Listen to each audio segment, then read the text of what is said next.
और निरंतर प्रेम के आंसू की बरसात। ध्यान दो, आंसू, आंसू में भी क्लास है, कक्षा है, अलग अलग है। तो भगवान के, महापुरुषों के बार बार कंफ्यूजन क्रिएट करने पर और बाद में समाधान करने पर ये चोट लगने का फायदा होता है। दिल में चोट लगती है, ये चोट लग लग कर हमारी अंतःकरण शुद्धि कराती है। या फिर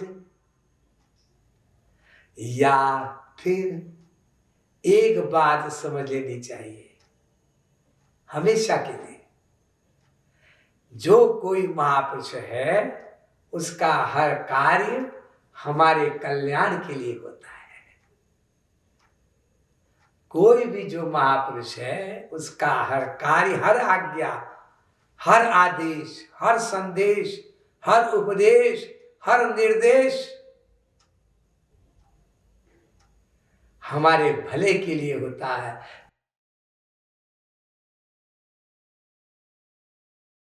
जब उसका स्वार्थी कुछ नहीं है भाई, हमेशा आनंदमय है, जब चाहे शरीर छोड़ के जा सकता है अपने गोलोक प्रियतम से मिलने, तो जो कुछ भी करेगा मृत्यु लोक में जीवित अवस्था में रहकर तो हमारे कल्याण के लिए तो करेगा।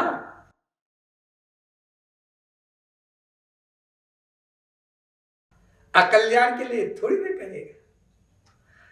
हमें समझ में ना आए वो बात अलग है,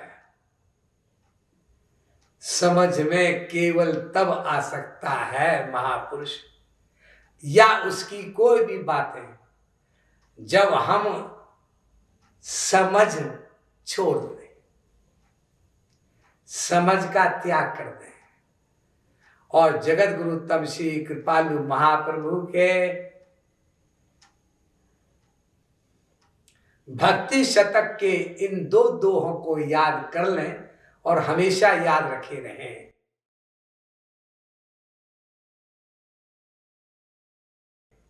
क्या कि समझ, तू इस बात को समझ ले बेटे हमेशा के लिए। क्या?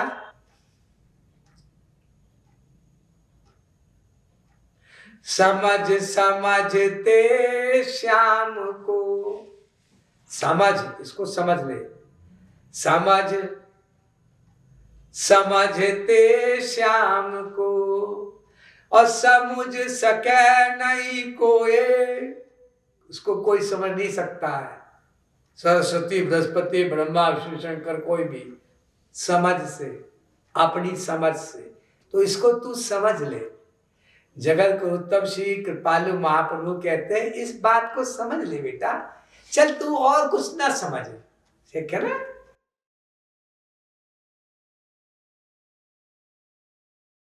मेरे लाडले प्यारे जीव, इस बात को तो समझ ले। क्या? समझते श्याम को समझ सके नहीं कोई। फिर बड़ी प्रॉब्लम आ गई, अगर नहीं समझ पाएंगे तो जाने बिनु ना होए परतीति और बिनु परतीति होए नहीं प्रीति। बिना जाने विश्वास नहीं होगा, बिना समझे विश्वास नहीं होगा, बिना विश्वास के श्रद्धा नहीं होगी, प्यार नहीं होगा, बिना प्यार के भगवान नहीं मिलेंगे और हम 0/100 रहेंगे और 0/100 हो जाएंगे। फिर कैसे समझे? आपने तो बड़ी आसानी से बोल दिया कि आपके गुरु जगत गुरु तब श्री कृपालु महाप्रभु ने भक्ति शतक में लिखा क्या? समझते श्याम को समझ सके नहीं कोई। लेकिन अगली लाइन में लिख दिया कि कैसे समझ से समझ सकता है जीव। हाँ, एक बात है डियर, हे प्यारे प्यारे पुत्र जीव, मिले समझ जब श्याम की। जब श्याम सुंदर चोरी चोरी दे दे दिल में, अंतःकरण में, चुपचाप आकर के अपनी समझ दे दे,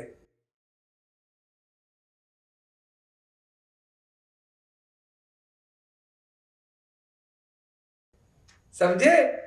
हाँ समझे गुरुजी। क्या समझे? मिले समझ जब श्याम की तो समझ सके सब कोई। फिर तो सब लोग समझ लेंगे। Even a man in the street,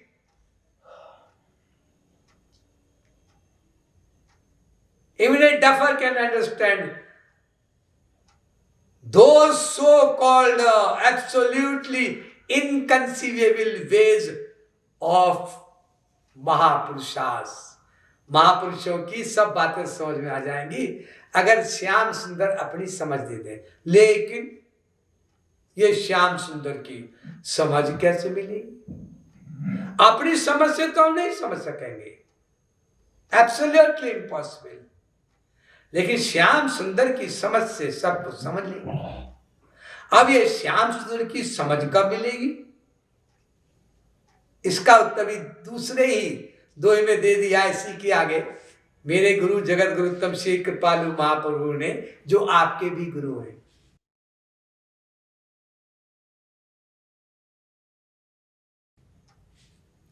Shyam समझते श्याम को, श्याम समझते श्याम को, और समझ सके सब कोई।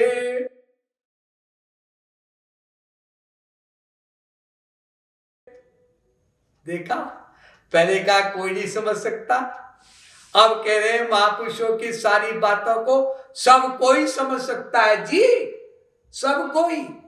लेकिन कैसे?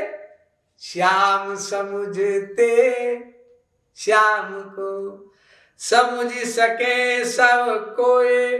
लेकिन ये श्याम सुंदर की समझ मिलेगी कैसे? अगली पंक्ति में, मिले समझ तब श्याम की।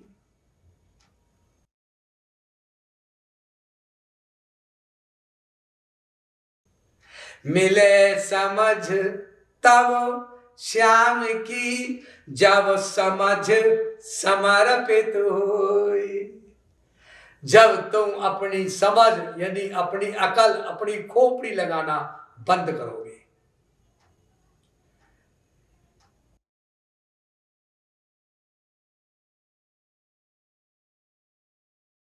When you will not use your upper story in the doings, in the unanalyzable ways of saints, in their external behavior, in the instructions, directions and behests of those accomplished and enlightened souls। जब महापुरुषों के आदेश में हमेशा 24 घंटे 12 महीने प्रत्येक क्षण बिना बुद्धि लगाए आदेश पालन करते रहोगे तो तुम महापुरुषों को समझ लोगे। और महापुरुष फिर भगवान को भी समझा देगा, अंदर बैठ गए। और बस वही एक हमारे जीवन का that will prove a red letter day of our life। इसलिए हमारे ऊपर ही निर्भर है हम कब भगवत प्राप्ति करना चाहते हैं। भगवान और महापुरुष के ऊपर कुछ निर्भर नहीं है। और यही एक मेरे उस साधक के प्रश्न का उत्तर है कि हम जब भी किसी महापुरुष के पास जाते हैं तो हमारा कुछ मन कंफ्यूज हो जाता है। और कुछ जो महापुरुष नहीं होते उनको जीव कभी कभी महापुरुष मान लेता है। दम्भी पाखंडी एक महापुरुषों का भेष धारण कर लेते हैं। काल नेमी की तरह उग रही अंत ना हो निबाहु, काल नेमी जीवनावन राहु। रामायण कहती है। वो लोग क्या करते हैं कि अंदर तो ज्ञान 0/100, इससे कुछ बोलेंगे ही नहीं, कोई प्रश्न का जवाब ही नहीं देंगे, पकड़े जाएंगे वो कि उनके अंदर इतना ज्ञान है या नहीं। साधक सोचेगा जो हमें चाहिए तो इससे चुप हो जाएंगे, चेले बना लेंगे, बातें नहीं करेंगे। आप लोग कहेंगे हाँ साहब वो पहुंचा हुआ महापुरुष है। अरे मूर्ख, वेद से समझ कौन सा पहुंचा हुआ महापुरुष होता है। महापुरुष वो होता है पहुंचा हुआ, जो पहुंच गया होता है, उसी को कहते हैं पहुंचा हुआ।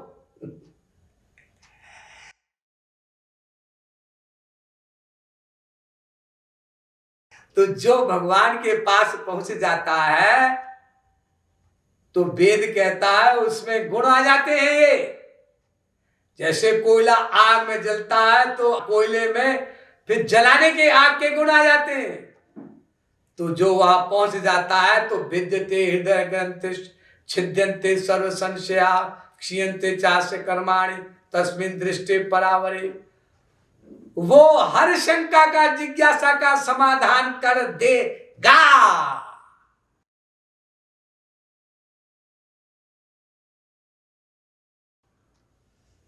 भिद्यते हृदय ग्रंथि वेद कहता है, और छिद्यन्ते सर्व संशया, उसके सब डाउट का समाधान हो जाता है। इसलिए वो दूसरों के भी डाउट का समाधान कर सकता है, उन डाउट का वेद शास्त्रों के। जो योगी की करोड़ों करोड़ों साल उम्र पाकर के भी कोई पंडित एक भी डाउट का समाधान नहीं कर सकता।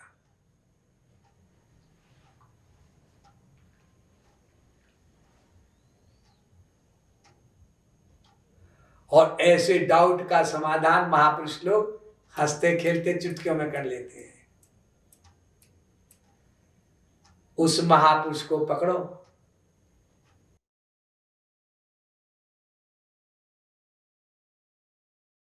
उसको गुरु बनाओ, यानी कहा उधेड़ बुन में पढ़ो, जगत गुरु तब श्री कृपालु महाप्रभु हमारे पास उपलब्ध है।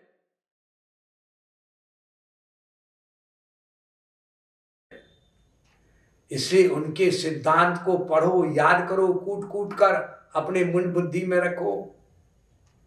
अगर हम ऐसा कर सके तो हम अपने लक्ष्य को प्राप्त कर लेंगे। यानी जो वेदों में लिखा है, परीक्ष लोकान कर्मचितान ब्राह्मणो निर्वेद माया नास्ते करते करते तद विज्ञानार्थम स गुरु में वाभी गच्छेत समेत पारेंगे श्रोत्रियम ब्रह्मनिष्ठम। जो शास्त्र वेदों का रहस्य बतला दे, हमारा सब समाधान कर सके और ब्रह्मनिष्ठ हो, उसको ईश्वर का रियलाइजेशन भी हुआ हो, ऐसा हमारा गुरु बनने का अधिकारी है।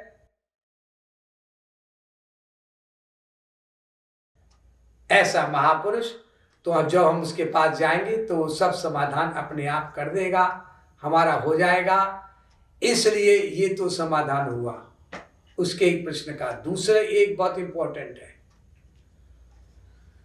जीव चाहते हैं तुरंत हो समाधान, वो तो तुरंत देने को तैयार है, लेकिन पूर्व जन्म के संस्कार के अनुसार कभी कभी अशुद्ध विचार आ जाया करते हैं, कभी कभी उल्टे विचार आ जाया करते हैं। उस उल्टे अशुद्ध विचार, अपोजिट आइडियाज को हटाने का काम साधक को ही करना है। इसलिए हमेशा जब भी विपरीत चिंतन होए, तुरंत ज्ञान की तलवार से उसको काटे। इसे तत्व ज्ञान याद रख कर के हमको 24 घंटे राधा रानी, श्याम सुंदर और जगत गुरु उत्तम श्री कृपालु महाप्रभु का ध्यान रखना है।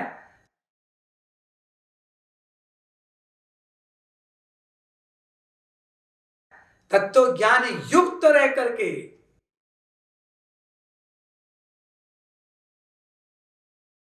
ये गीता में बहुत सुंदर श्लोक लिखा है, उसको लता मंगेशकर ने भी गाया है। उनका ये अर्थ है, जो सावधान रहे और जिन्होंने महापुरुषों की बात मानी वो वहां पहुंच गए। मैं वो श्लोक भी आपके सामने बोलना चाह रहा हूं बस अंत में। न रूपमस्य तथोपलभ्यते नान्तो न चादिर्न च संप्रतिष्ठा अश्वत्थमेन सुविरूढ़ मूल मसंग शस्त्रेण दृढ़ेन छित्त्वा ततः परं तत् परिमार्गितव्यं यस्मिन् गता न निवर्तन्ति भूय तमेव चाद्यं पुरुषं प्रपद्ये यतो प्रवर्ते प्रसृता पुराणी निर्माणमो वा जित संग दोषाध्यात्म नित्या विनिवृत्त कामा द्वंद्वै विमुक्ता सुख दुख संगैर गच्छन्ति मूढ़ा पदमव्ययं तत्। अर्थात जो जगत गुरु तब श्री कृपालु महाप्रभु के इस ज्ञान को याद रखते हैं कि महापुरुष कंफ्यूजन की एक्टिंग यानी क्रिएट करता है और फिर समाधान करता है हमारे दिल पर बार बार चोट लगाने के लिए। उस चोट से ही अंतःकरण शुद्धि होती है क्योंकि आंसू आते हैं। और ये बात विवेकानंद ने भी कही थी अमेरिका में। This misery of separation from God or attaining Him is the only panacea that can end up all of our sufferings, pains. अर्थात यही तो एक दर्द है जो हमारे सांसारिक सारे दर्दों को छीन लेता है, नष्ट कर देता है। एक महाराज जी ने भी कव्वाली लिखी है इसी में। एक नजर उनको देखा, एक नजर उनको देखा, कमाल हो गया, हाय कमाल हो गया। एक नजर उनको देखा, देखा देखा, कमाल हो गया, हाय कमाल हो गया। क्या कमाल हुआ? अब तक कंगाल था, अब तक कंगाल था, अब मैं माला माल हो गया, माला माल हो गया।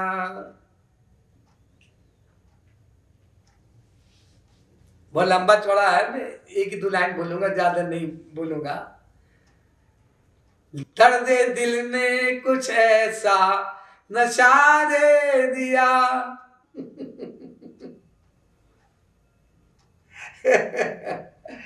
गुरु ने जो दुख दिया, भगवान श्री कृष्ण जो दुख दिया, उस दुख ने मुझे ऐसा नशा दे दिया। अनुकूल सोचने पर, अगर प्रतिकूल सोचोगे तो भाग खड़े होगे और मानव देह से ही भाग खड़े होगे एक दिन, क्योंकि नाम अपराध मान लिया जाएगा। लेकिन अनुकूल सोचते रहे तो क्या होगा? ये महाराज जी ने प्रेम रस मंदरा ग्रंथ में भी लिखा है। क्या? तुम कृपालु मूरख लकी बिरहिनी। उस दुखिया गोपी को देख करके तुम बेवकूफ थे।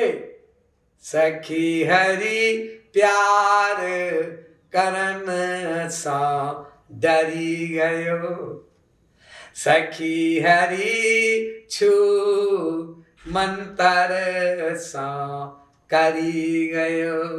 उसने मुंह पर क्या जादू किया, लेकिन तुम उसको रोती हुए देखकर, दुखी देख करके श्री कृष्ण से, हरि गुरु से प्यार करने से डर गए। अरे तुम कृपालु मूरख लकी बिरहिनी, सखी हरि प्रेम करन सो डरी गयो। इसकी व्याख्या करी है जगत गुरु श्री कृपालु महाप्रभु ने। वो गोपी रोती तो जरूर है, लेकिन उसके रोने में कितना आनंद मिलता है वो गोपी की आत्मा जानती है। कि वो दो सरीखे अद्वैती परमहंस भी वो आनंद लेने के लिए अपना ब्रह्मानंद छोड़ते हैं। इससे महाराज जी ने इस कव्वाली का एंड कैसे किया कि दर्द दिल ने कुछ ऐसा नशा दे दिया, जो था मुंसिफ वही अब कृपाल हो गया, अब कृपाल हो गया। श्याम सुंदर हमारा कर्म नोट करते थे, अच्छा या बुरा उसका फल देते थे, ठीक है ना। हाँ, लेकिन जब प्यार श्री कृष्ण का मिला, हरि गुरु का प्यार मिला, और कंफ्यूजन डिस्पेलिंग, कंफ्यूजन डिस्पेलिंग, कंफ्यूजन डिस्पेलिंग, यानी भ्रम समाधान, भ्रम समाधान, भ्रम समाधान की जब चोट लगी, चोट, और श्याम सुंदर का ध्यान बढ़ा, राधा रानी का ध्यान बढ़ा, गुरु का ध्यान बढ़ा, जो आंसू आए तो क्या होगा, भगवान बदल गए, न्यायी भगवान कृपालु हो गए। उन्होंने हमारे पिछले जन्मों के और इस जन्म के सारे पाप पुण्यों की फाइल को जला दिया, फाड़ के फेंक दिया, और हमें अपना परमानंद, दिव्यानंद अनंत काल के लिए दे करके माला माल कर दिया। तो बोलिए वृंदावन बिहारी लाल की जय, बोलिए श्रीमद सद्गुरु सरकार की जय, बोलिए जगतगुरु उत्तम श्री कृपालु महाप्रभु की जय।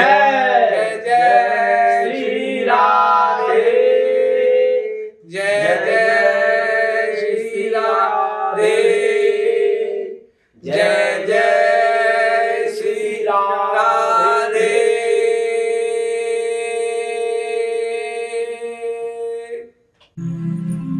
महा